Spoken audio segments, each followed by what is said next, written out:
Hola, buenos días. Bueno, vamos a continuar hoy con este libro de Soltar de Hubert Benoit, donde habíamos quedado en la parte de la superstición. El hombre se ve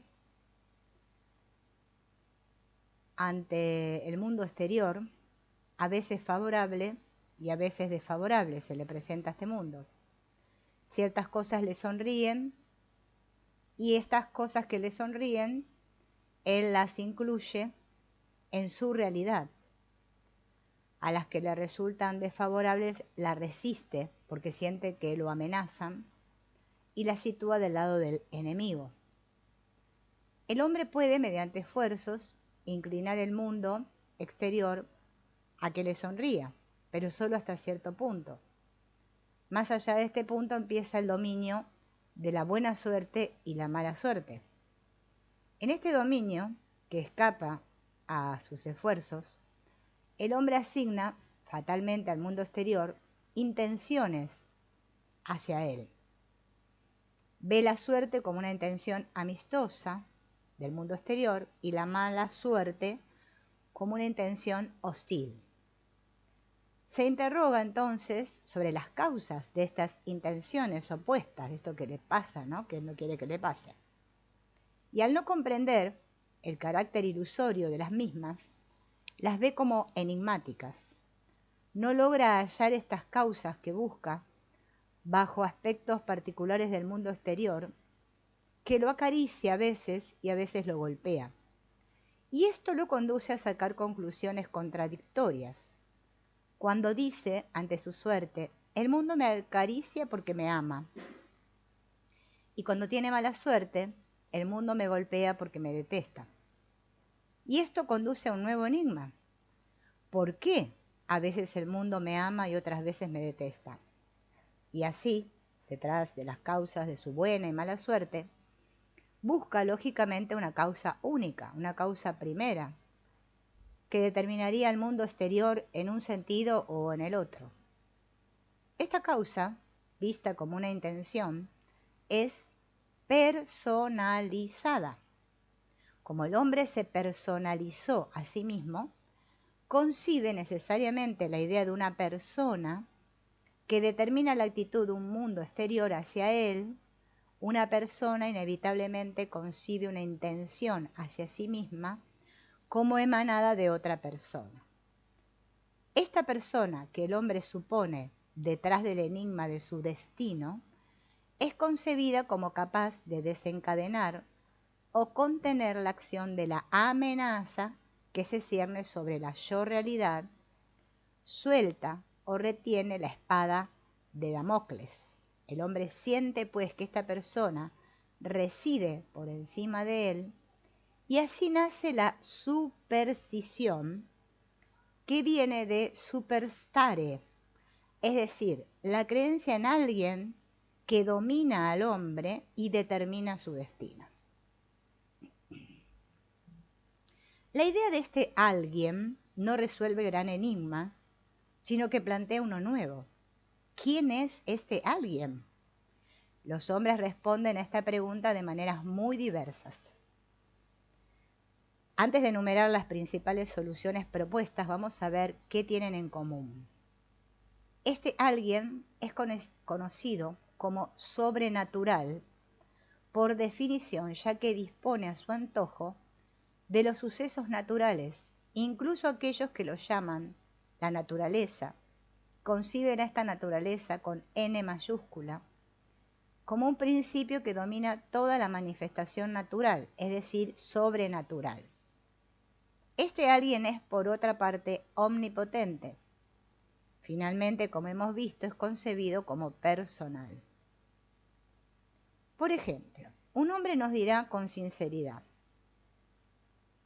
les aseguro que para mí este alguien no es nada personal. Al decir que no personaliza al amo de su destino, este hombre quiere decir que no le asigna ninguna forma descriptible, ni grosera ni sutil. No le asigna atributos independientes y no puede, pues, hablar de él. Pero si bien este hombre no puede hablar de lo sobrenatural, tal como lo concibe, esto no le impide concebirlo, plantearlo intelectualmente como lo que determina las cosas, y esta forma mental, por sintética e indescomponible que sea, no deja de ser una forma. Tal vez este hombre llegue incluso a rechazar ideológicamente toda concepción de lo sobrenatural, pero si examina con honestidad su vida psicológica, descubrirá que el simple hecho de concebir las ideas de suerte y de mala suerte implica un principio directivo. Dar a este principio el nombre de azar no cambia para nada el asunto. Todo hombre concibe inevitablemente, se dé cuenta o no, la idea formal de un director de su destino. Y no basta decir que este principio no es visto como personal para que no sea verdad. El hombre que define este principio como impersonal, de todos modos lo define, lo plantea intelectualmente, es decir, que lo personaliza frente a su persona.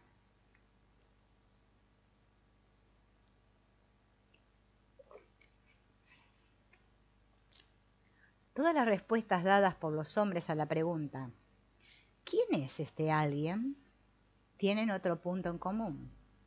Son todas ilusorias, ya que la pregunta a la cual responden, al emanar de una concepción dualista ilusoria, es en sí misma ilusoria. Es poco interesante examinar las distintas creencias acerca de esta cabeza que el hombre pone por encima de su cabeza. Se trata por lo general de dos principios, el bien y el mal, coronados por un árbitro supremo.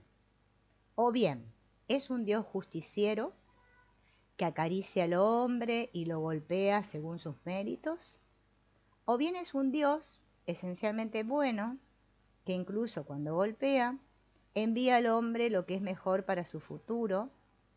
Este buen Dios puede además confiar la ejecución de sus golpes a una potencia del mal que lo obedece, o bien, como ya vimos, puede ser una divinidad ciega que llamamos destino, azar o la historia. Veamos la diferencia que existe entre estas supersticiones y las nociones formales utilizadas por la metafísica. Al hablar del yin, del yang, del Tao, del plan supremo, del principio absoluto, de la metafísica, también parece poner una cabeza por encima de la del hombre. Pero el metafísico utiliza estas formas conceptuales solo para comprender el orden real de las cosas, para alcanzar un día, al término de este análisis necesario, la superación de toda forma. Las nociones que usa, solo las usa, como uno usa un dedo para dirigir la mirada hacia la luna, bajo pena de caer justamente en la superstición. No olvida que lo que enuncia es solo un modo de decir, un artificio usado por el intelecto para alcanzar los límites de su ámbito formal. No olvida la relatividad de estas herramientas que son las palabras, no absolutiza su contenido, es decir, que no cree en ellas, las ve como medios valiosos para interrogarse sobre la realidad, pero no como entidades sobre las que interrogarse. No olvida que es su mente la que plantea todos estos conceptos y que por consiguiente estos no podrían ser ante su mente, ante él mismo. El Zen es a la vez ateo y deísta, es deísta en cuanto ve una utilidad transitoria en el concepto de principio absoluto, pero es ateo en cuanto no cree en su realidad. Cuando el patriarca Zen nos dice, si encuentras a Buda en tu camino, mátalo, nos recuerda el interés que tenemos en no tomar las producciones de nuestra mente por entidades autónomas. Y cuando dice, no te demores donde esté Buda y ve rápido hacia donde no esté, nos muestra cómo, sin rechazar en absoluto la idea del principio, rehúsa detenerse en él, verlo como la realidad, es decir, creer en él. El Zen, metafísica pura, tiene pruebas intelectuales intuitivas y no desprecia las formulaciones que expresan estas pruebas. Pero no tiene ninguna creencia. No pone una cabeza por encima de su cabeza.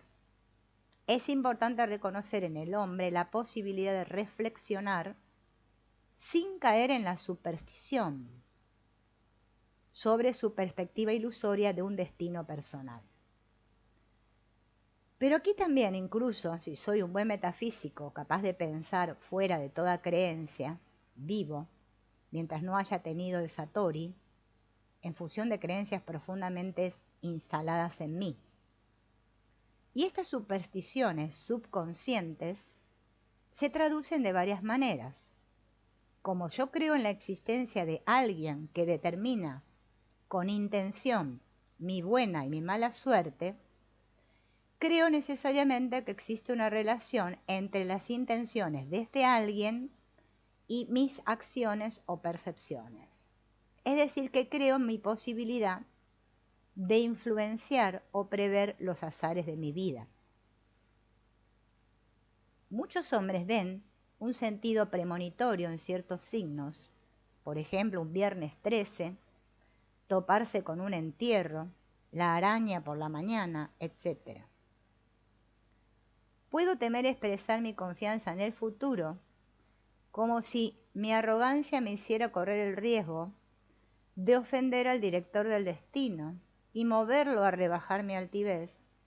Sin embargo, si cometí esta imprudencia, doy a un gesto y digo, toco madera, la eficacia de un conjuro, ¿no? Toco madera.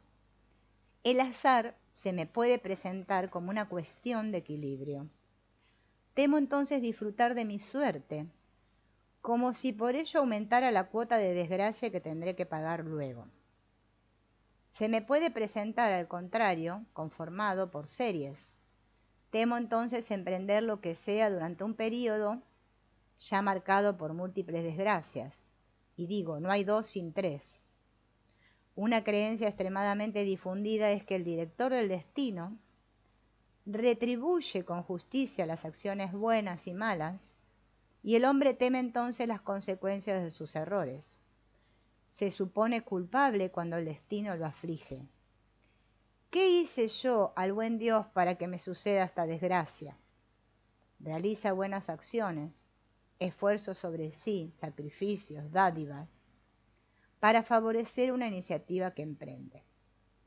Las manifestaciones supersticiosas son innumerables. Cada uno de nosotros las descubrirá en sí mismo si se examina con cuidado. ¿Bien? La comprensión de nuestra perspectiva dualista y este combate vital que resulta de ella, nos permite abordar con provecho la cuestión del amor propio. Este amor propio es la manifestación dualista de este amor con mayúscula absoluto, la realidad una, principio inmanente y trascendente del cosmos, fuente de todos los condicionamientos fenoménicos, es incondicionada. Dicho de otro modo, el absoluto se quiere a sí mismo, su ser, con mayúscula, quiere ser, y en este sentido que es amor absoluto, o sea, quiere ser amor. Este amor, con mayúsculas, está más allá de toda distinción sujeto-objeto, amado-amante, más allá de la dualidad. Pero cuando este amor se manifiesta en el hombre, la distinción sujeto-objeto interviene, puesto que el hombre se identifica con una parte del cosmos que hemos llamado la yo-realidad. En esta identificación, el hombre es por una parte aquel que se identifica y por otra aquel con quien se identifica. Como representante de la realidad, el hombre ama con un amor principal absoluto, pero este amor por el hecho de aplicarse a un objeto particular que encarna la yo realidad, deja de ser universal, se personaliza y deviene amor propio. Por lo tanto, decimos que el amor propio, amor del hombre por su yo realidad, es la refracción, en su perspectiva dualista, del amor absoluto. El amor propio es mi amor por la yo realidad, amenazada por el no yo, es voluntad de defender mi realidad y de afirmarla definitivamente contra la amenaza. En este transcurso de mi combate, tiendo hacia una victoria que espero que sitúo en el futuro, es decir, que pretendo que lo que me es querido debe existir absolutamente. No debe jamás dejar de existir. Mi amor propio es esencialmente pretensión de permanencia de lo que veo que encarna mi realidad.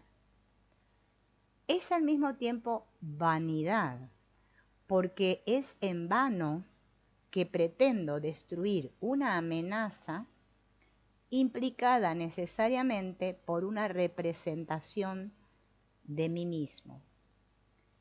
Y es necesario comprender bien que esta pretensión de mi amor propio es ilimitada. Sin duda, no aparece como ilimitada en los conflictos manifiestos, puesto que obviamente mis enemigos manifiestos son limitados y por lo tanto también mi pretensión de destruirlos es limitada.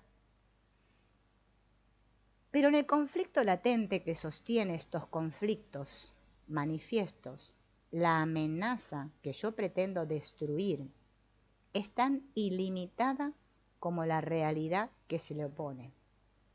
Por eso, mi pretensión general, detrás de mis pretensiones particulares, no tiene límites.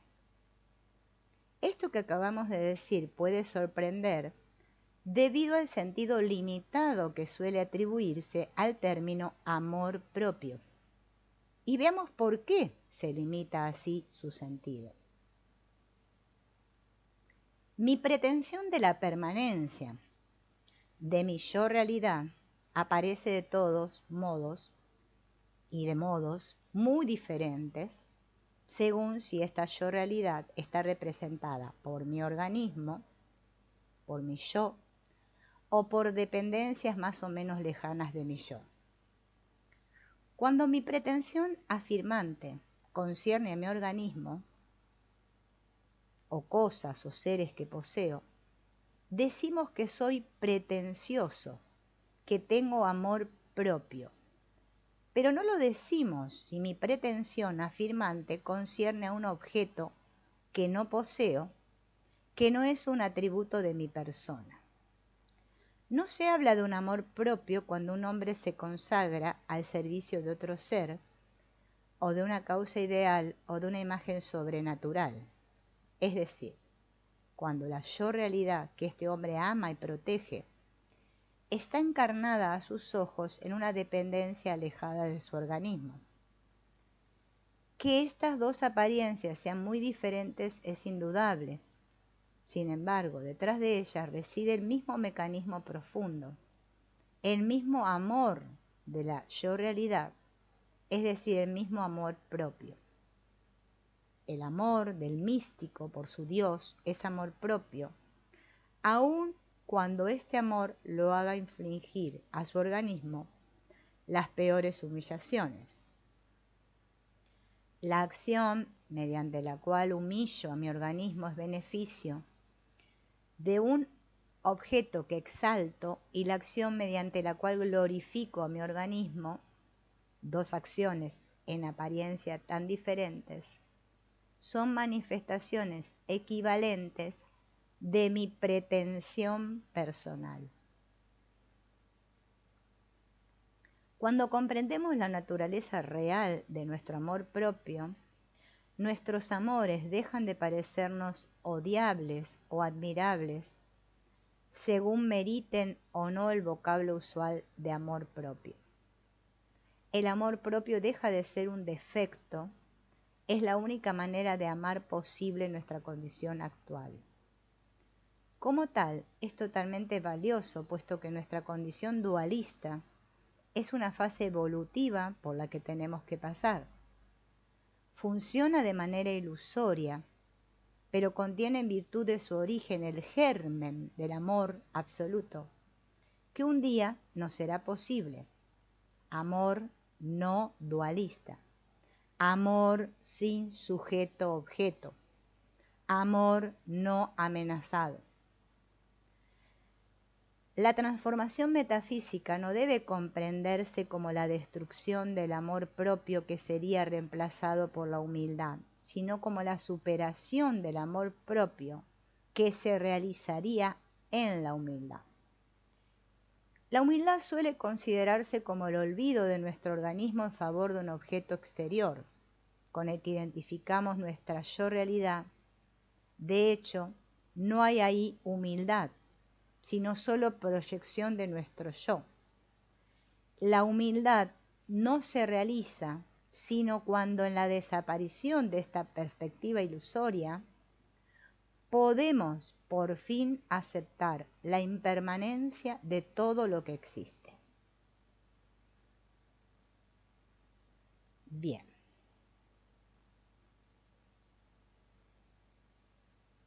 Como nuestra comprensión del conflicto vital nos informa sobre la naturaleza exacta de nuestra voluntad de experimentar, si queremos experimentar algo es siempre para encarnar en nuestra vida manifiesta este conflicto latente entre mi yo realidad y la amenaza.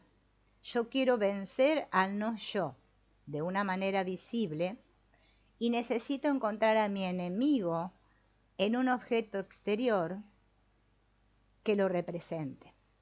Necesito tocar esa intención hostil que supongo se cierne sobre mi realidad. Prefiero sin duda prevalecer sobre mi enemigo experimentando la felicidad y la esperanza del bien venidero, pero si fracaso, prefiero experimentar el sufrimiento y el temor a no experimentar nada.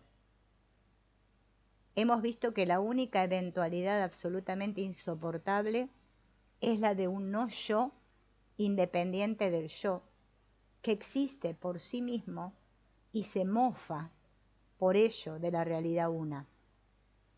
Querer experimentar es querer experimentar a fin de cuentas la hostilidad del no yo en la victoria o en la derrota, para demostrarnos que el no yo existe solo en función de este yo al que se opone. En mi conflicto, sea cual sea el resultado, escapo de la intolerable soledad, de esta soledad donde estaría si el no yo, al no aparecer, pareciera existir en paralelo a mí. Muchos hombres se angustian cuando dicen, en el fondo cada uno de nosotros está solo. Creen temblar entonces ante una ausencia de amor. En realidad, en nuestra perspectiva dualista, es nuestro enemigo que no podemos prescindir, es una resistencia hostil lo que necesitamos para no sentirnos una nada. Si por algún milagro fuera posible conferir la omnipotencia al hombre dualista, se le estaría quitando toda esperanza al quitarle todo obstáculo. Este hombre no podría tolerar un instante de su vida. Nuestra voluntad de experimentar es voluntad de vivir el combate de la vida, ya sea que gane o que pierda. Así vivimos, en lucha. Bien. ¿Y por qué viene este asunto de la lucha, no? Es lo que vamos a ver ahora.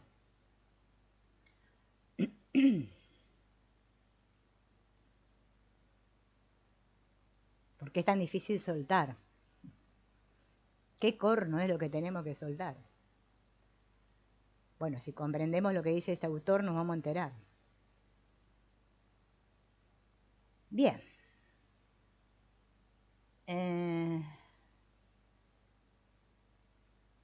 Entonces, hemos dicho que nuestra yo realidad no está representada solo por nuestro organismo, sino también por todas las cosas que son, para este organismo, ocasión de consonancias interiores de alegrías. Pero esto es cierto también para el animal, no es típicamente humano. Ya dijimos que el animal no tiene un ego, porque no puede concebir su idea de ego con el intelecto. Es, sin embargo, un ego. Si bien no es una conciencia intelectual, es de todos modos una conciencia psicológica. Al ser un ego, tiene como el hombre una visión dualista del mundo, visión que implica el duelo yo-no yo. La vida del animal se desarrolla también en una situación de conflicto, y este también tiene un aspecto latente y un aspecto manifiesto. El hombre puede ser consciente de su conflicto latente, pero el animal no. Pero aún así este conflicto general existe debajo de todos los conflictos particulares que el animal mantiene en su vida. En estos conflictos particulares, el ego del animal combate mediante el intermediario de cosas que lo representan, y estas no son solo su propio organismo, sino todo lo que se encuentra asociado a este organismo por consonancia. Esto nos ayuda a comprender que a veces el animal luche a muerte por algo distinto a su propia existencia, o que se permita morir si es separado de un ser al que él estaba apegado. Ciertos comportamientos de rivalidad, celo o prestigio observado entre los animales sería incomprensible si no nos percatáramos de la existencia del conflicto latente detrás de los conflictos manifiestos. Pero la vida humana difiere de la vida animal a partir del momento en que el hombre posee un intelecto generalizador. Una primera diferencia consiste en que el hombre puede volverse consciente de su conflicto latente con este no yo. De este modo, al final de un desarrollo intelectual completo, el hombre puede liberarse de sus perspectivas dualistas y de los sufrimientos que experimenta a raíz de estas.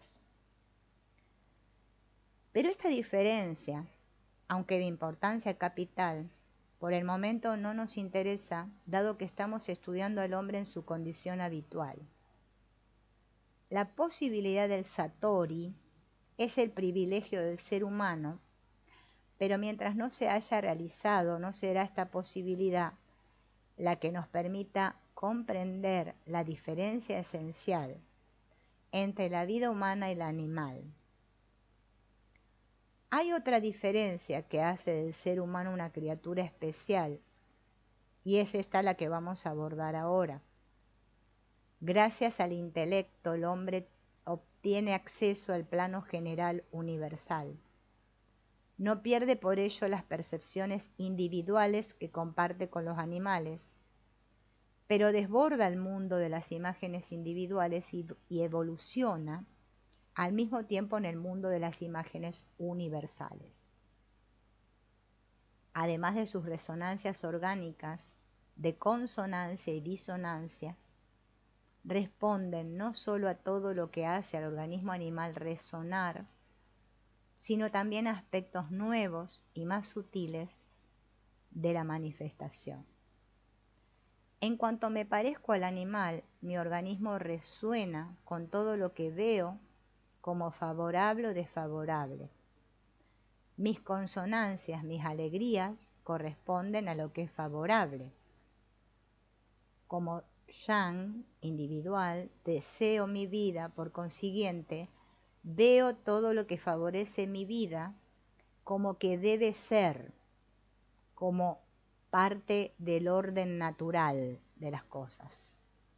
Aunque mi vida consiste en un reordenamiento constante de mi organismo, veo de modo ilusorio la continuación de este reordenamiento como una permanencia, y veo esta permanencia como en orden. ¿Vieron cómo dicen las personas ahora? Todo está en orden. A la inversa, todo lo que tiende a la destrucción de mi organismo me parece contrario al orden normal. Es decir, lo veo en desorden. Mi desaparición me parece una impermanencia anormal, opuesta al orden. En realidad, los fenómenos no tienen ninguna permanencia verdadera y nada aparece que no desaparezca en el mismo instante. El orden cósmico real que preside sobre la creación continua del mundo, o sea, el principio absoluto, consiste en el equilibrio entre un principio constructivo y un principio destructivo que trabajan en todas partes y al mismo tiempo. La creación es construcción y destrucción simultánea. Dicho de otro modo, el orden cósmico se manifiesta a la vez bajo dos aspectos, como un orden constructivo y un orden destructivo. Pero en cuanto soy un animal vivo, identifico el orden cósmico solo con su aspecto constructivo y veo como desorden el aspecto destructivo. La continuación de mi vida me parece una permanencia opuesta a su desaparición y veo mi permanencia como conforme al orden cósmico y mi desaparición como contraria al orden cósmico. En la profundidad de mi psiquis, mi continuación permanece identificada con este ser con mayúsculas, con la voluntad de mi mente con mayúscula cósmica, con el bien. Y mi impermanencia está identificada con la nada, con el enemigo, con el mal. Estas identificaciones, permanencia, orden, bien, impermanencia, desorden, mal, deben precisarse muy bien antes de tratar de estudiar las resonancias orgánicas especiales que caracterizan al hombre. Estas identificaciones existen también entre los animales, pero a falta de intelecto solo actúan en el plano particular. La permanencia solo le interesa al animal en lo que concierne a su propio organismo. En el hombre, al contrario, el amor por la permanencia se extiende.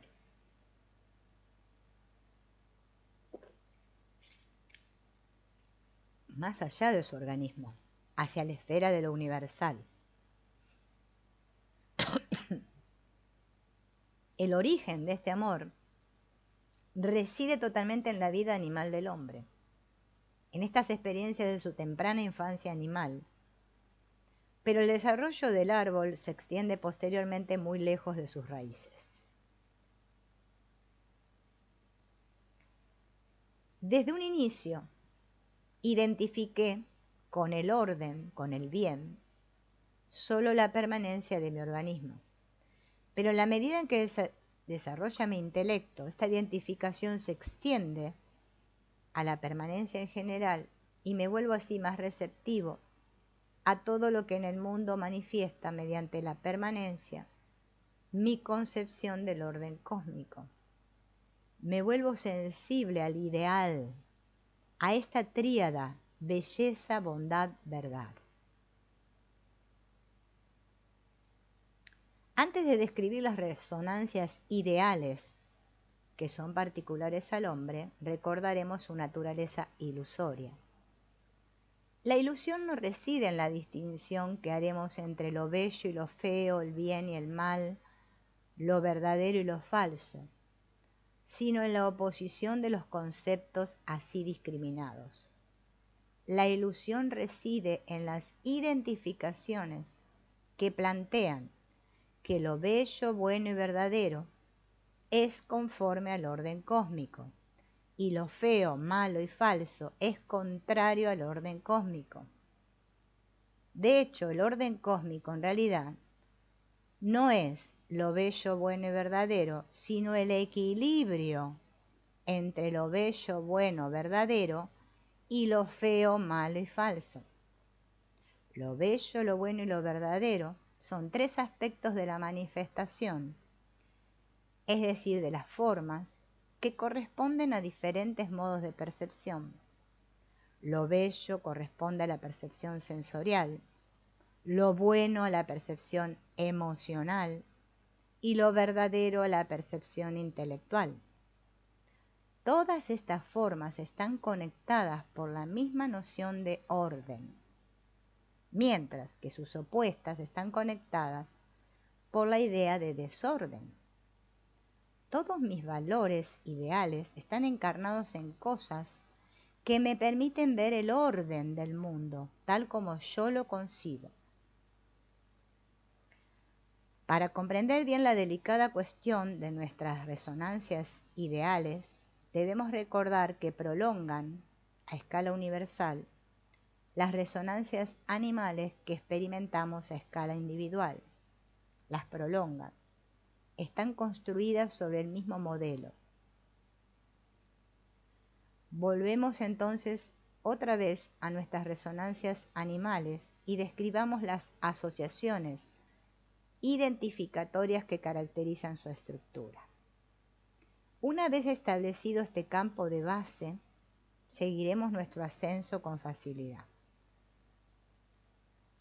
Mi percepción de algo favorable a mi vida, a la continuación de mi existencia, a mi permanencia, desencadena en mi organismo una reacción consonante entre los elementos que entran en la constitución de mi organismo y el organismo que es su integración, y entonces hay una consonancia, un acuerdo, armonía. A causa de esta consonancia interna, veo la cosa exterior favorable como consonante conmigo en relación convergente en armonía. Veo esta cosa como conforme al orden cósmico, lo que debe ser, entonces lo veo bien. Cuando el mundo me es favorable, mi reacción muestra la existencia en mí de una asociación compleja en la que se identifican los siguientes términos. Mi organismo permanece, hay acuerdo, armonía, relación convergente, orden, lo que debe ser, bien. A la inversa, cuando el mundo es desfavorable, mi reacción muestra la existencia en mí de una asociación compleja en la que se identifican los términos impermanencia de mi organismo, desacuerdo, desarmonía, relación divergente, desorden, lo que no debe ser, el mal. Es fácil ahora comprender nuestras resonancias ideales porque lo que es verdadero en la escala del microcosmos también lo es en la escala del macrocosmos. Cuando percibo entre varios aspectos del mundo una relación convergente, un acuerdo, una armonía, veo la permanencia del cosmos, el orden, lo que debe ser, el bien. Y experimento esta armonía entre varios aspectos del mundo como una armonía entre el mundo y yo, como una armonía interna de mi organismo, como una consonancia personal, como una alegría. A la inversa, cuando percibo entre varios aspectos del mundo relación divergente, un desacuerdo, una impermanencia del cosmos, el desorden, lo que no debe ser, el mal. Y experimento esta desarmonía entre varios aspectos del mundo como una desarmonía entre el mundo y yo, como un sufrimiento. Pero resulta que los hombres difieren unos de otros por las formas a través de las cuales perciben la armonía del universo. Cada uno ve la consonancia universal a través de un sistema óptico que le es propio. Uno encuentra bello aquello que el otro encuentra horrible. esta constatación nos puede hacer dudar de la existencia objetiva de relaciones armónicas y desarmónicas entre los fenómenos. Esta aparente dificultad proviene del error habitual por el cual oponemos los términos de una discriminación uno al otro. Al discriminar armonía de desarmonía, los oponemos como si fueran en ellos mismos y pensamos que tal porción del mundo es armónica y tal porción del mundo es desarmónica. Si fuera así, todos los hombres deberían en efecto experimentar las mismas resonancias ideales. Pero en realidad la armonía y la desarmonía están presentes simultáneamente en todas partes del mundo. Son distintas, pero no son opuestas. Son complementarias. Son dos aspectos inseparables de la única realidad. La armonía cósmica, relación de convergencia, corresponde a la ley de gravedad. La desarmonía cósmica, relación de divergencia, corresponde a la ley de expansión universal. En cada parte del mundo, estas dos leyes están operando simultáneamente. Cada parte del mundo es a la vez la expresión de una consonancia y de una disonancia. Cuando tengo la impresión de la belleza ante un paisaje de montaña, percibo la armonía que hay en él, la fuerza que hace que converjan todos los elementos del paisaje hacia la unidad. Pero tal hombre que me acompaña puede tener la impresión de fealdad si percibe la desarmonía presente por igual. La fuerza que hace que diverjan todos los elementos del paisaje hacia la desintegración. Entonces ahora vamos a seguir indagando sobre esto de lo objetivo y lo subjetivo y de el dilema de lo ilusorio. En un ratito nos volvemos a encontrar.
Muy bien. Aquí estamos de vuelta. Hola Aurora, que la veo que está ahí en el chat. Bueno, continuemos con nuestro tema, en lo que habíamos quedado. Ahora vamos a ver la continuación de este libro. Habíamos quedado en este dilema de la concepción subjetiva y objetiva de lo estético, ¿no? Es en vano discutir si la belleza universal existe o no. Podemos decir que lo bello y lo feo universales existen, pero como existen simultáneamente en todas partes, no podemos decir que ninguna cosa particular sea universalmente bella ni fea. Las cosas particulares donde unos hombres perciben el orden del mundo y otros su desorden son diferentes. Pero el orden y el desorden que los hombres perciben a través de estas cosas diferentes son los mismos. Lo estético obedece a una única ley universal, aunque las estéticas particulares se manifiesten según leyes universales múltiples. Vamos a volver a las tres modalidades ideales de bello, bueno y verdadero. Veo la belleza cuando veo la armonía cósmica a través de percepciones sensoriales, la bondad. Ay, se me tilda acá. Esperen un cachito, ¿no? No sé qué pasó ahora. Se tildó todo. A ver. Ahí apareció. De repente debe ser el calor que hace que se tilde un poco. Bueno, ahí parece que volvió todo. Bien. Sigo entonces. Veo la belleza cuando veo la armonía cósmica a través de percepciones sensoriales, la bondad, cuando veo esta armonía a través de percepciones emocionales, y la verdad cuando la veo a través de percepciones intelectuales. Aunque las vías perceptivas difieran en los tres casos, llevan la misma impresión final de consonancia orgánica, ideal o estética. Es justo distinguir la estética propiamente dicha de la ética y el conocimiento, pero estas son solo tres modalidades de una única estética general. Visión del orden en el universo, visión de lo que llamamos lo divino. Si reunimos así estas tres modalidades bajo el término general de estética, es porque la noción de bello resume todas nuestras visiones del orden en el plano formal. Una manifestación de bondad es para nosotros una bella acción. Y es también una impresión de belleza lo que nos mueve cuando comprendemos la verdad de un texto científico o filosófico. En cuanto sentimos la bondad y la verdad en consonancias afectivas, éstas se derivan de la belleza. Constato pues que la existencia en mí de dos tipos de resonancias orgánicas existen.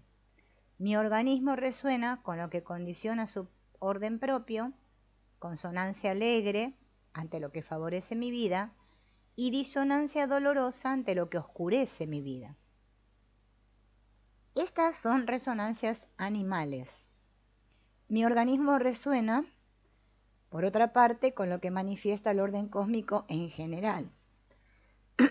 Consonancia alegre ante lo bello, lo bueno y lo verdadero. Disonancia dolorosa ante lo feo, malo y falso. Estas son mis resonancias ideales. Entonces las resonancias ideales no existen en el animal, son propias del hombre. Y con ellas aparece la idea de perfección. Mostraremos en efecto que esta idea, cuyo conocimiento es tan importante para la comprensión del hombre, no puede existir en el dominio de las resonancias animales, sino únicamente en el de las resonancias ideales. Toda consonancia corresponde a la percepción de lo que es para mí el orden cósmico. Mi consonancia animal corresponde a mi percepción del orden en mi propio organismo, mi microcosmos. Mi consonancia ideal corresponde al macrocosmos. puedo intelectualizar mi percepción de mi consonancia animal y elevarla al plano de lo universal, de lo general. Pero esta universalización es necesariamente incompleta. Mi organismo está siempre allí percibiendo su consonancia en el plano individual, particular. Si bien puedo percibir mi goce orgánico con mi conciencia intelectual, pensamiento universal, lo percibo necesariamente también con mi conciencia animal, pensamiento individual. Si bien puedo absolutizar mi consonancia animal, solo puedo hacerlo en parte, otra parte permanece irreductiblemente relativa. A falta de una pura absolutización, mi consonancia animal permanece imperfecta porque la perfección supone algo puro absoluto. Por eso, en cuanto experimento mis resonancias animales, no puedo concebir la idea de perfección, puesto que estas resonancias pertenecen a un dominio imperfecto. La idea de perfección es inaccesible a la conciencia psicológica del animal. Por el contrario, mi percepción del orden en el mundo exterior, en el universo, se sitúa por su misma naturaleza en el plano general.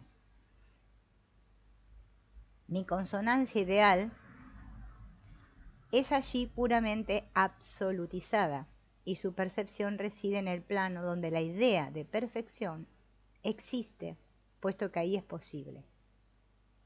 Recordemos que en este plano general, al contrario del plano particular, todo lo que es posible existe.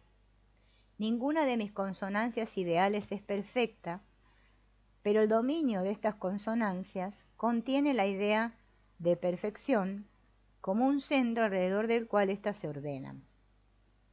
Cuando la sabiduría popular dice que la perfección no es de este mundo, tiene razón en el sentido de que la idea de perfección no puede encarnarse de manera definitiva a nuestros ojos en ningún aspecto del universo. Pero se equivoca al confundir la encarnación definitiva de la perfección con la idea misma de perfección. Esta idea es muy del mundo, puesto que rige toda la vida humana en cuanto es típicamente humana. La perfección no es perceptible para nuestra mente, fuera de sí misma, pero reside en su centro y es en función de ella que percibimos y evaluamos todas nuestras resonancias ideales. ¿Mm?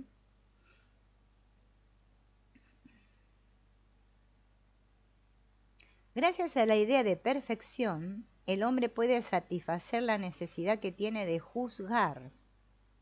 Esta necesidad es inherente a la conciencia intelectual. Al nombrar las cosas les confiere una aparente entidad, o sea que hace, las objetiviza. Crea un mundo objetivo en el seno del cual luego debe evolucionar. Este mundo que crea mi intelecto sería un caos vertiginoso si no viniera de un orden hacia todos los objetos que lo componen, comparándolos entre sí. La idea de perfección hace posible el ordenamiento de mi mundo objetivo. Gracias a este instrumento de medida puedo evaluar las cosas de una manera objetiva. Es evidente que esta objetividad no es absoluta, que es relativa a mi estructura personal, a mis posibilidades de percepción. Pero mis juicios son objetivos para mí. Decreto no que tal cosa me conviene, sino que es buena en sí misma, que debe existir. Y esto, en la medida en que yo la veo positiva, partícipe de la pura positividad, para mí es perfecta. Se podría objetar que la comparación de las cosas entre sí basta para situarlas respectivamente, pero el orden que obtendría así sería solo un orden de preferencia personal, donde cada objeto, considerado en sí mismo, seguiría sin un valor preciso. Ahora bien, mi intelecto objetiva cada objeto como una entidad y experimenta la necesidad de evaluarlo sin tomar a otro por término de comparación, es necesario un término de comparación absoluta, y mi intelecto lo encuentra en la idea de perfección. La perfección es la última ratio, sin la cual mi mundo imaginativo se desplomaría. La existencia de la idea de perfección en el centro del intelecto humano tiene graves consecuencias en toda nuestra psicología. Para abordar esta cuestión, tenemos que volver sobre el nacimiento de la idea del yo. Cuando hablamos del yo, a propósito del combate de la vida humana, lo hicimos de modo impreciso, a falta de ciertas nociones que entonces no habíamos presentado, que ahora vamos a presentar, ¿no? Volvamos a este yo, con las precisiones necesarias. Hemos visto que gracias al intelecto el hombre concibe la idea de su yo. Se piensa, es como decir me pienso, ¿no? A partir de entonces se disuelve su identidad con su organismo se vuelve un objeto. Pero el hombre solo se separa de su yo al nombrarlo, y esta toma de conciencia formal implica una inevitable identificación con la idea de yo, y de hecho con el yo en cuanto es el soporte necesario de su idea. Por eso decimos que la yo realidad del hombre es representada originalmente por su propio organismo y en segundo lugar por todas las cosas con las que la idea de yo se identifica por proyección. Todo lo anterior es cierto a grandes rasgos, pero solo a grandes rasgos porque todavía existe una confusión en el interior del concepto representado por la palabra organismo. En efecto, a partir del instante en que soy una conciencia intelectual que crea conceptos generales, que juega el papel del principio de toda la manifestación cósmica que percibo, mi organismo presenta dos aspectos que debemos distinguir. Existe, por una parte, en cuanto soporte necesario de mi conciencia intelectual, en cuanto piensa intelectualmente, y existe, por otra parte, en cuanto se manifiesta como objeto para mi conciencia intelectual formal.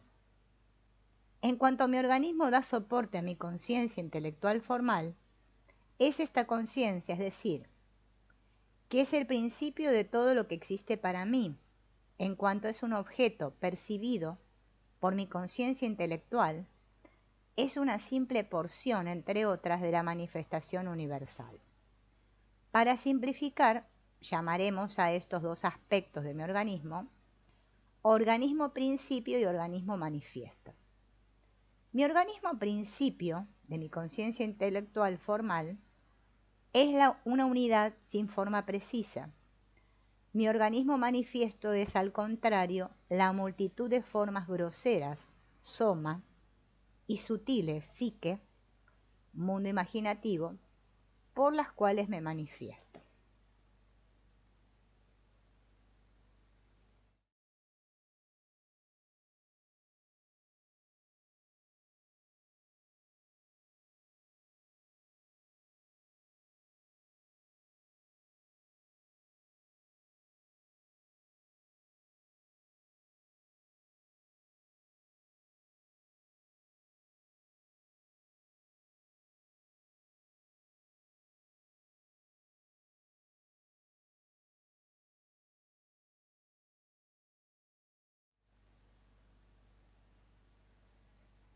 Gracias a esta distinción podemos comprender mejor cómo la concepción de la idea de yo nos desidentifica de nuestro organismo y parece al mismo tiempo reidentificarnos. Al concebir la idea yo, me distingo de mi organismo manifiesto, pero me identifico con mi organismo principio, con mi organismo en cuanto soporte que condiciona en mí las operaciones de la mente. Esta identificación es la identificación original o fundamental que por proyección engendra todas mis identificaciones secundarias con otras cosas del mundo.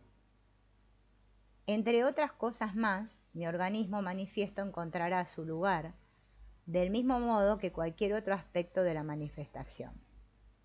En otras palabras, mi apego original es apego a mi organismo en cuanto lo identifico al principio de la mente en mí, en cuanto lo necesito para crear el mundo que percibo, y mis apegos secundarios son apegos a todo tipo de cosas, entre ellas mi organismo, que me gustan, en virtud de consonancias animales o consonancias ideales.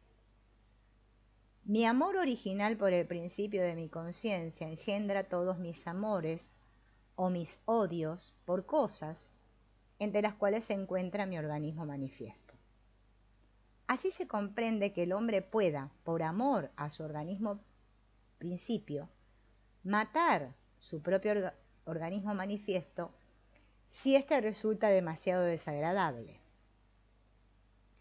Mi organismo manifiesto no forma parte de mi identificación original y se presenta a mi identificación secundaria al mismo nivel que cualquier otra porción del cosmos. Difiere, sin embargo, del resto del cosmos en que, de todos los objetos posibles, es el único que se impone ineluctablemente a mi consideración por su estrecha conexión con mi organismo principio.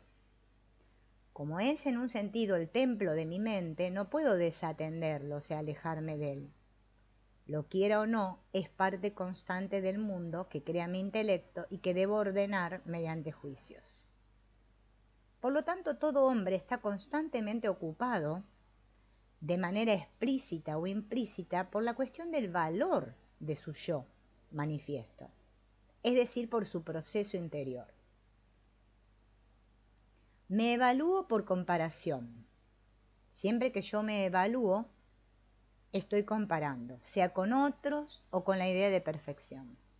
La comparación con otros es más a menudo explícita. Es por ello que logro con mucha facilidad estar contento conmigo mismo en la superficie. Pero cuando me comparo con la perfección, ¿quién opera ahí? Mi subconsciente. Es por eso que en el fondo no puedo jamás quedar definitivamente absuelto. Este juicio de mi yo manifiesto no trata sobre la multitud indefinida de aspectos somáticos y psíquicos de este yo. Como yo necesito verme con cierto valor, me defino esencialmente por las facultades que veo que son perfeccionables y desatiendo las demás. Entonces limito mi exigencia de perfección al dominio en el que puedo encontrar una esperanza. Dado el carácter absoluto de la perfección, bastaría que la obtuviera mediante un único aspecto mío, por pequeño que fuese, para haberme salvado. Esta búsqueda de la perfección en un aspecto u otro del yo manifiesto explica una característica del ser humano. ¿Qué característica? La desmesura. El hombre es desmesurado en sus ambiciones, sus esperanzas, sus autoglorificaciones y también lo es en sus degradaciones, sus resignaciones, sus miedos. La desmesura del miedo es la angustia humana. Vemos cómo la existencia de resonancias ideales en mí introduce necesariamente una contradicción en el seno de mi vida afectiva. Soy capaz de concebir la idea de perfección y desde entonces estoy obligado a tender hacia ella. Estoy además obligado a situar mi yo manifiesto con relación a esta perfección y por consiguiente a utilizar este yo en mi búsqueda de lo perfecto. Mi organismo manifiesto se vuelve así un simple medio, un instrumento del cual me sirvo. Como este instrumento siempre decepciona mi exigencia, mi búsqueda de una consonancia orgánica perfecta establece en mí una ineluctable disonancia. En resumen, la manera en la que busco la consonancia perfecta implica la disonancia a la que debo fatalmente llegar. El problema de la felicidad es insoluble.